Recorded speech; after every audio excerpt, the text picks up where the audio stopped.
Greetings, members, one and all of the Salvation Nation. So what happens to Russia's banned gold?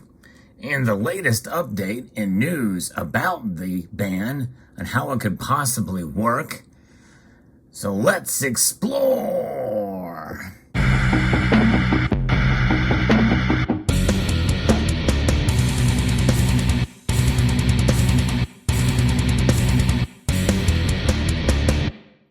That's a question that really has not been asked a whole lot yet, because Russia still has a lot of gold and they will continue to mine it. Although some say, well, that means they won't be able to export it in order to fund their war machine. But nonetheless, they will still be able to sell it. And I'm going to be referencing an article here from the Associated Press that talks about that and readily admits that. You know, for those of you who aren't aware, I have been covering this topic for quite a while, since the invasion began, but even before that, about Russia's accumulation of gold in their central bank. But we know that they are a big player in the gold market for sure. And the statistics I'm about to give you lay credence to that if you believe those statistics.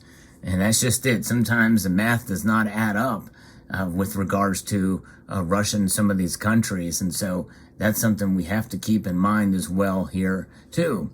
But recently I posted a video talking about this and how really it wouldn't have much of an effect. I still believe that, and many of you probably feel the same. But I thought I'd give this update video to talk about this. If you enjoy videos like this, I hope you will consider subscribing, hitting the notification bell so that you can be apprised of the latest video that makes its way across your device, and maybe consider bookmarking the channel page in case those notifications don't go out. There have been times when they haven't. But Russia appears to have defaulted on its foreign debt for the first time since the 1917 Bolshevik Revolution, and that is relatively recent news here. The U.S. and its allies are taking aim at the former Soviet Union's second largest export industry after energy, and yes, that is gold. On Tuesday, the group of 7 nations, the G7, agreed on a ban on Russian gold imports in the latest round of sanctions over Russian President Vladimir Putin's invasion of Ukraine. The U.S. says Russia has used gold to support its currency as a way to circumvent the impact of sanctions, and that have been moving closer to a gold standard, and I've talked about that as well. One way to do it is by swapping gold for a more liquid foreign exchange that is not subject to current sanctions. Some experts say, since only a few countries are implementing the gold ban, that's right, only 7 right now, others may be doing it voluntarily, but the G7 are united in that regard. But some experts say it's largely symbolic, and I pretty much am of that group that believes that. Others, including those in the Biden administration, say a ban on imports of Russian gold will target its ability to interact with the global financial system. So this is how the G7 Russian gold ban would work. And keep in mind that the question we're asking here in this video is, what happens to Russia's banned gold?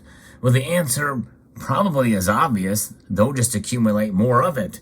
That which they don't sell or can't sell, they'll just keep and maybe even bolster their currency by, and therefore creating a larger reserve and a backing for their currency, and maybe even sell it to the Russian people. I don't know. We'll see how this works out. I've talked a little bit about that as well. That leads us to the question is, how much gold does Russia have?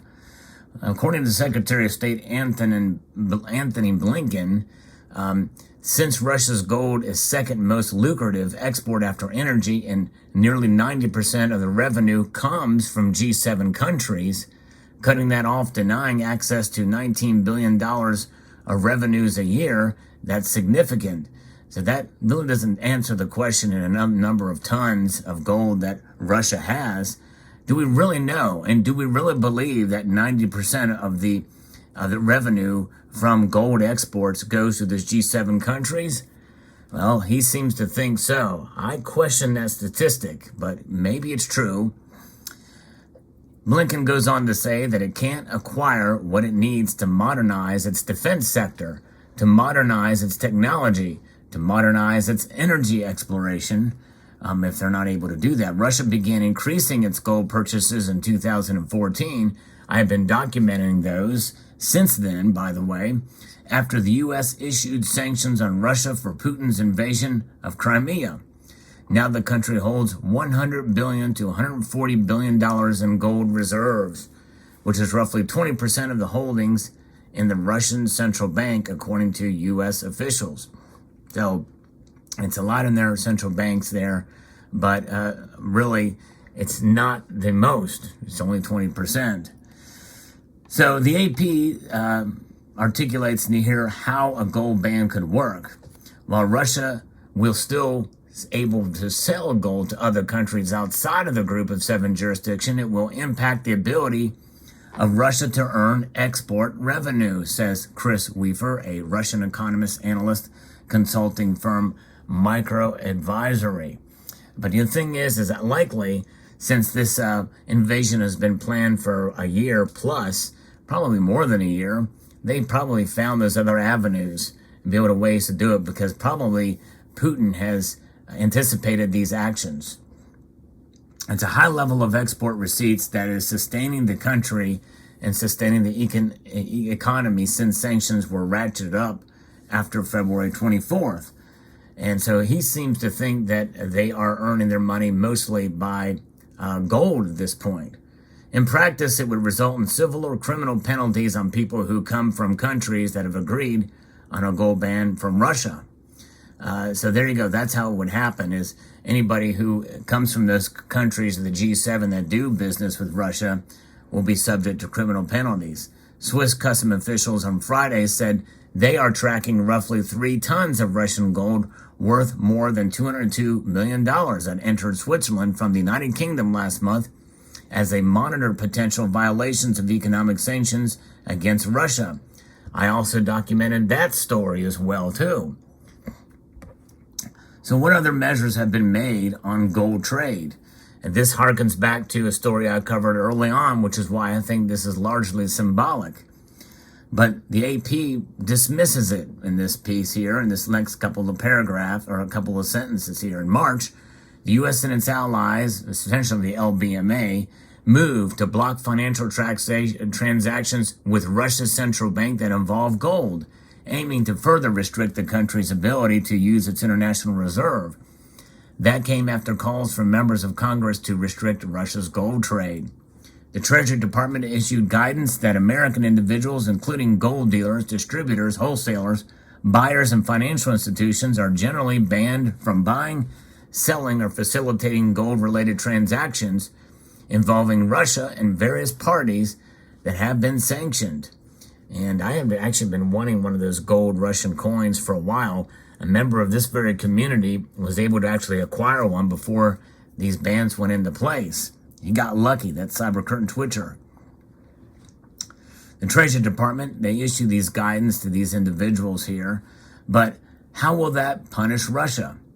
Like the thousands of sanctions imposed on Russia through a variety of means, the gold import ban is meant to isolate Russia economically, starve its funding arm, and prevent money laundering. British Prime Minister Boris Johnson said the G7 meetings in Elmau, Germany, that the ban will directly hit Russian oligarchs and strike at the heart of Putin's war machine.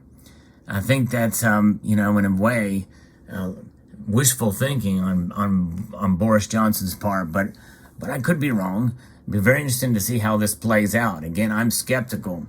Putin is squandering his dwindling resources on this pointless and barbaric war. According to Johnson, he is bankrolling his ego at the expense of both Ukrainian and Russian people. A White House official told reporters the ban is yet another way to block off paths between the Russian economy and the broader financial system. But, here's the thing. We are months removed from the beginning of the invasion. Why is this happening just now, number one? And number two, how is this much different than what the LBMA is doing, which prevents any kind of gold trade coming in and out? I mean, unless Russia itself is producing and refining the gold and making end products like coins and the like, and selling it to G7 nations.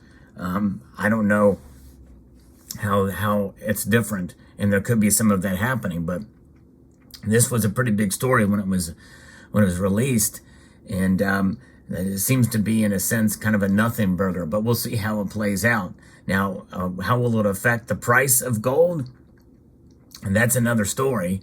And my guess is if all that gold stays in Russia and is not circulated within the economy, that's less gold in the trade, and that could potentially cause the price to rise, although I think somewhat marginally, but we'll see.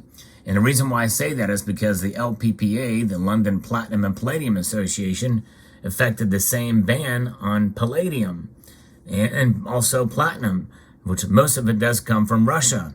And those prices have actually gone down fairly dramatically since that action has occurred. And even yet, as I record this video, they are both down sharply. So I don't hold out much hope that it's going to cause the price to increase. But notwithstanding, gold is a metal that no matter where it comes from, it is what it is. And that's just it. Gold is gold.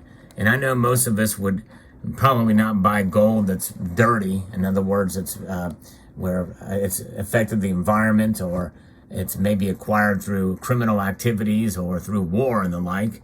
But in reality, gold is gold, and how it comes to your hands is a different story, and it's very difficult to tell in some cases.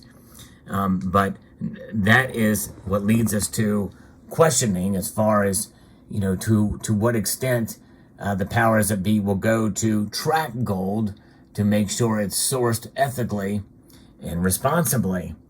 And that technology on the surface may seem like a good thing, but it can actually be very, very bad, because it's the same technology that is moving us more towards globalism, and it's called ESG, and it's already being implemented on some level by many, or by some gold refiners out there. So something to think about. Let me know what your thoughts are on this video. I'd like to extend a multitude of gratitude to you all for taking the time to watch. And I want to encourage you to please rate, share, comment, and subscribe.